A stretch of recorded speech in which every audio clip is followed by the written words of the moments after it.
والد نے فجر کی نماز کے لیے اپنے بیٹے کو جگایا، لیکن وہ نہیں جاگا۔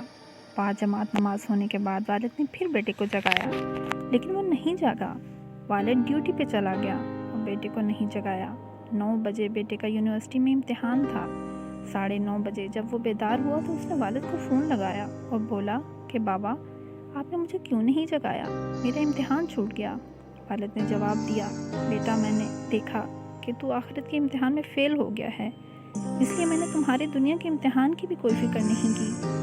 ہمارے معاشرے میں 4 سال کے چھوٹے بچے کو تو صبح جگا دیا جاتا ہے کہ اٹھو، اسکول جانا ہے، مگر 15 سال کے لڑکے کو نہیں جگایا جاتا کہ کوئی بات نہیں، ابھی بچہ ہے۔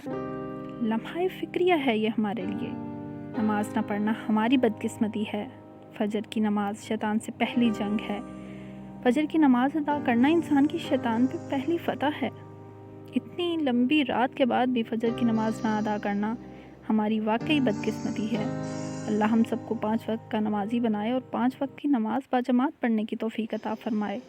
آمین یا رب العالمین۔